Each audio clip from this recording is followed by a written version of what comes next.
Like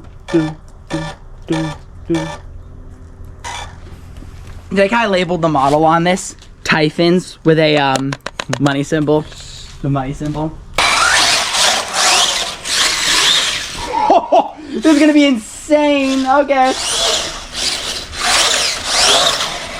Okay guys, what's up? Welcome back to another video, and today we are going to be driving the Typhon 6S, but this is not just any Typhon 6S.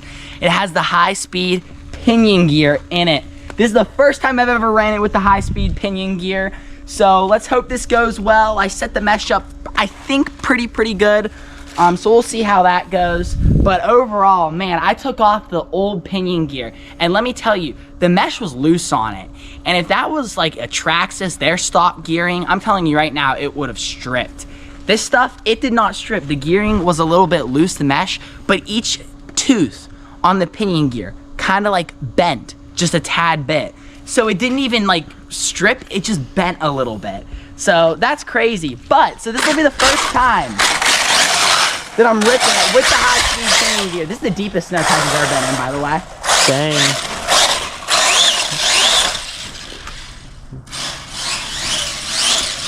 Dude, you can feel the power. So guys, with the high-speed gearing in, this should go 70 plus miles an hour. That's what it says. So we'll put that to the test today. Let's see how fast it is. So without further ado, woods.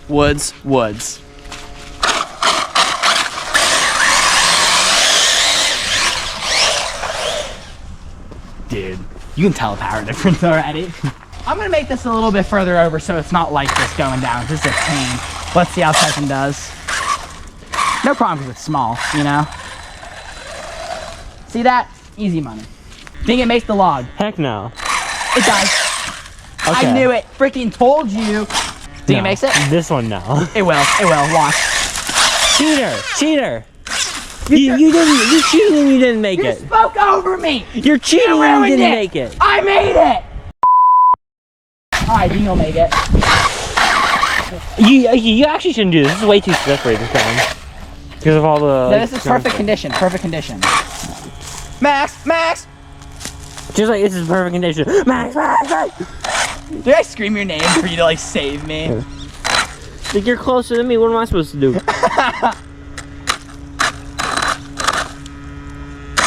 Okay, I don't know what to do, Max. Pick it up. It's on option. Yes, it is. Yes, dude. That was a terrible idea, but you did it. Ground we can walk on, yay. Max! Dude! It wheelied! Oh my god, dude. I can't handle the screaming. I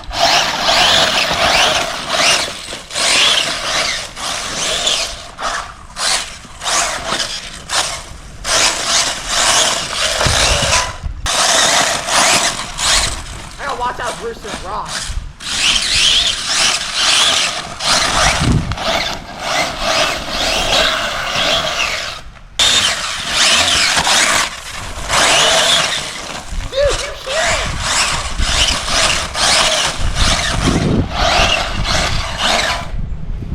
Freaking hill, dude. I'm so anxious. Oh gosh, that's gonna be so bad. What do you mean bad? Like jumping, I'm talking. Like, you're either gonna slip a couple on it. It's either just gonna like just fall apart because of how slippery it is today, or you're just gonna go flying. What do you mean it's gonna fall apart? The hill? Yeah. Nah. You could have gotten the double. My bad. I didn't want to blow a tire, dude. You freaking heard that. Oh my god, bro. All right.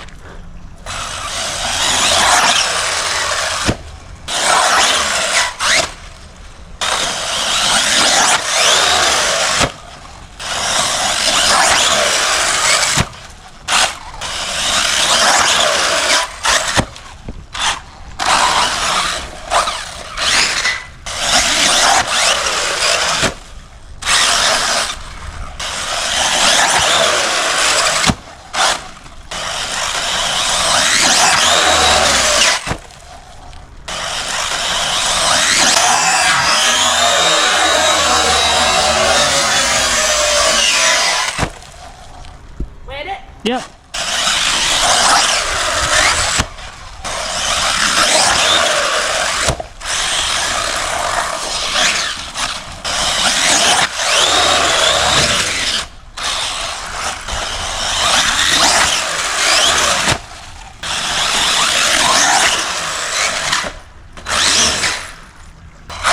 That thing is so muddy. It's the sand. Once that sand gets like that, you know, it sticks. That's what's happened to the Outcast.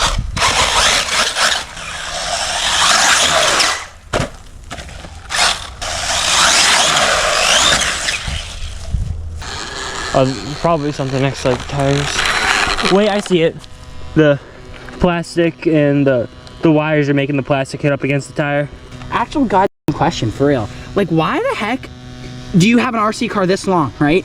And your wires are like that long, okay? Explain that to me.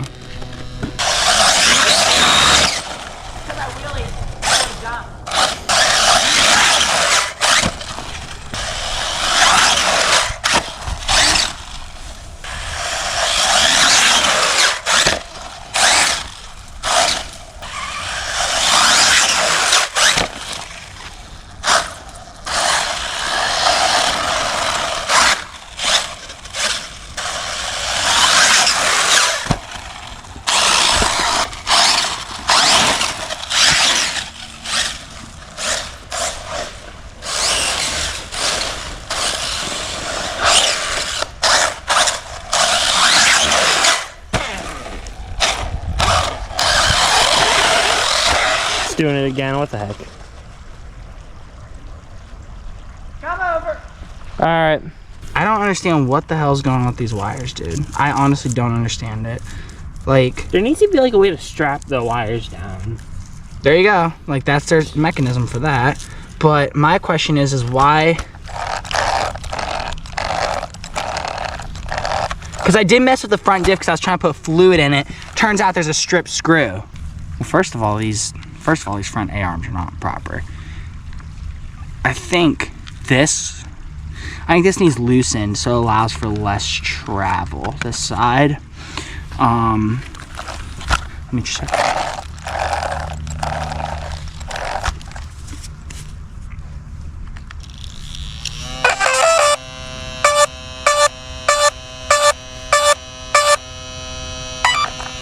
Mesh looks actually very, very, very healthy.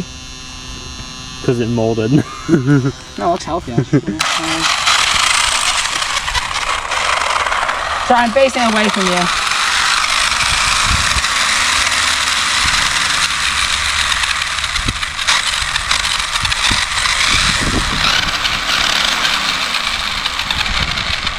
I don't see a problem. I did mess with the front diff, and then the diff had a strip screw. I was gonna throw some 50K weight oil in the front and rear diff, but I couldn't get into the front diff in time for the video. I'm just having to drill away at the screw because I got a tap set so I can re-tap it. But yeah, I was just making a weird sound on the front end. I just want to make sure I did put the diff back in properly. Everything's down in there. The only issue is that there's like, I don't like this mechanism on Arrma. There's a little ball that goes into here, and then there's this weird freaking, there's probably a name for it, but I can guarantee you probably only about 20% of people in RC even know the name for it. There's some weird freaking screw in here that screws in and it'll keep this tight, and that allows for how much travel the arm will have. I think I need to loosen this one so this arm can have a little bit more travel, or I need to tighten this one, I think, maybe, because there might be a little bit too much travel. But it'll allow these arms to have travel, basically. If you have them too tight, those freaking things will just be stuck in place like that. So, yep, so sounds okay. As far as the motor goes, I'm really nervous to test this, but let's just run with it. I'm actually really nervous. I can feel the heat. 3 fingers, should I do it? Yeah.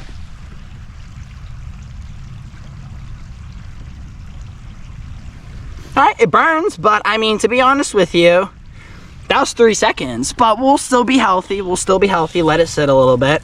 My 6S lipo is getting clapped because I don't like Arrma's battery system. But this is what I talk about, guys, when I discuss about how Arrma's easier to work on. And a lot of you guys that are into the hobby already know this, but to entry-level people, because there is a lot of newer people that watch that are entering this hobby, you may want to look into Arrma before Traxxas, because everything is laid out nicely in here. I don't have to dig into plastics. If I want to access my front diff, it's easy. Traxxas does it like this too. You just take off these screws, boom, a case comes out. You don't need to take apart this whole front end. Boom, case comes out, you can take out front diff. Same thing with the rear. It's just a little bit easier. There's just less things to get into. So that's the only complex things in this. I even love the motor mount design. It basically slides onto here. You loosen these up and you can slide it in and adjust your mesh how you want it. You guys don't know how to adjust the mesh because there's a lot of people that'll tell you, oh, slide a piece of paper up in between. I used to always fall for that and think I was doing some great thing when I did that. It's actually not really a great idea because, in my opinion, and a lot of people do agree with this, is that it leaves too much of wiggle room with it. So there's too much wiggle room in between the, they don't even have a spur on this. It's actually just the center diff and the motor. But it leaves too much wiggle room when you put a piece of paper in between because, first of all, there's different thicknesses of paper. Are you using printer paper? Are you using notebook paper? And there's also different gear meshes, meaning as in like some of these gears, the teeth, some of them have wider gaps per tooth, some of them have thinner gaps per tooth. And if you use a piece of paper on something that has thin gaps in between the teeth, that's gonna leave way too much of a gap and then you're gonna screw your gears. So again, that's something that's very important too, or else you'll just be stripping gears. What you wanna do is get either that center diff or the spur, get it as close to the pinion as possible, but don't jam them. You still want a little bit of wiggle room. So come down here, Max, I'll show you. So Arrma, what's nice is I always thought that this was stupid. They have a spot down here that I've actually hurt myself on before where the center diff you have access to. So put your finger down there on the center diff, put your finger on to the pinion gear and wiggle.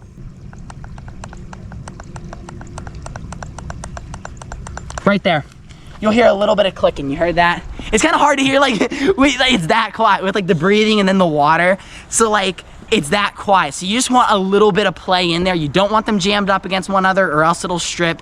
You don't want them too far away or else it'll strip. So that was something with me that I had a lot of anxiety on until I watched the guy's video and he's like, you want them as close as possible with still a little wiggle room. So if you get them as close as possible with a little bit of wiggle room, you will not mess it up. And so far, that's what I'm running. And to be honest with you, the mesh looks very healthy. The gears look very healthy. I was just hearing some sounds on the front end. So we'll let this rest for a little bit and we'll get back with you guys. And it still sounds a little strange on the front end. But I'm not losing front wheel drive, so I don't understand. I'll tear back into that and check it out. If it strips so well, let's listen to Antonio Brown, Whole Lot of Money, right? Yeah, whole lot of money. Whole lot of money, a whole lot of money. They can't hold nothing from me. Whole lot of money, whole lot of money, got a whole lot of money, whole lot of money, I got a whole lot of money, whole lot of money, got a whole lot of money.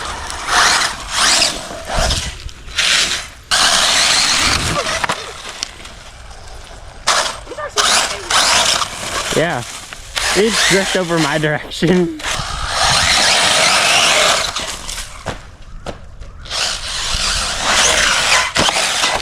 I know who would stretch out coming. Let's put the jumps over there, Cass. Okay. Dude, what the heck? Dude, this body's ass. Yeah. Dude, it's more F than my hands anymore these days, right? No, nothing's more F than your hands. Carpal tunnel surgery at 20, right? Yeah. At 16. At 6, let's just run it now. Let's just get it out of the way, right? Yeah. All right, baby,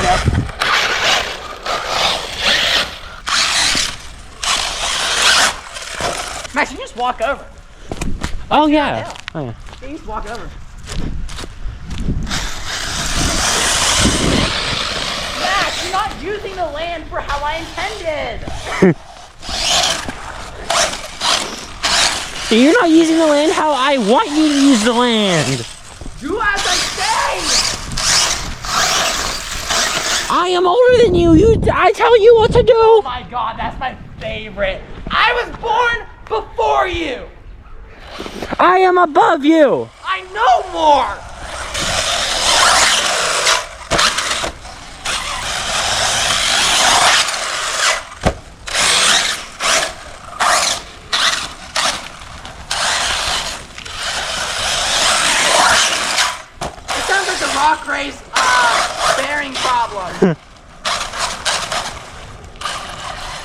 guy at the hobby shop told me to buy a lot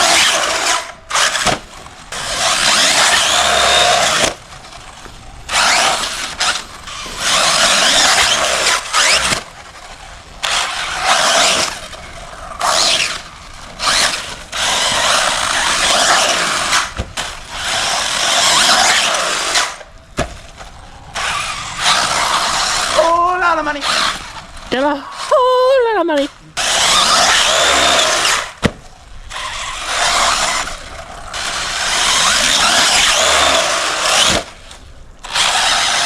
Barely did. Barely landed that.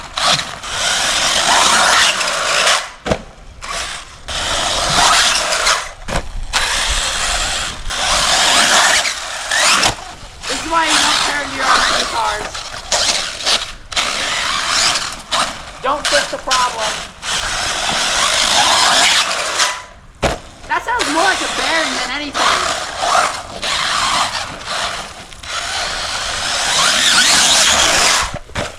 Sorry.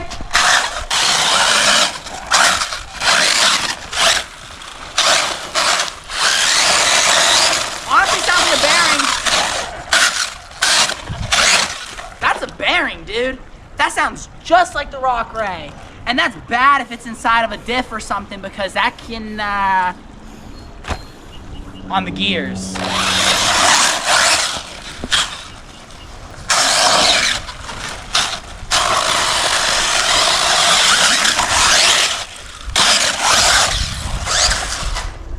Dang, bro.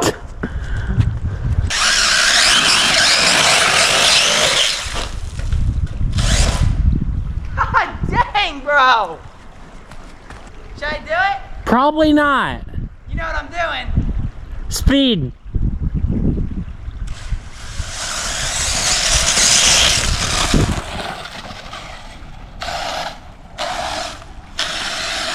I kid you not, battery just died on the speed run. Hope you all enjoyed. Make sure to like, comment, and subscribe. I'm about to tear into that. It is not losing drive. Same sound as the Rock Ray, not losing drive. I'm thinking bearing. That's honestly what I'm thinking. So let me know, guys, what else do you want to see with the Typhon on the high-speed gearing? I want to do a little bit more of a private hour rip, maybe a little bit more jumping, hit some hill climbs, and just test with the high-speed gearing. The battery life, though, does suffer a bit with the high-speed gearing, but to be expected. The battery life's really good without high-speed gearing, just stock gearing in it. Battery life is definitely really good. So hope you all enjoyed. Comment down below. What else do you want to see with the Typhon? I'll see y'all in the next one. Peace.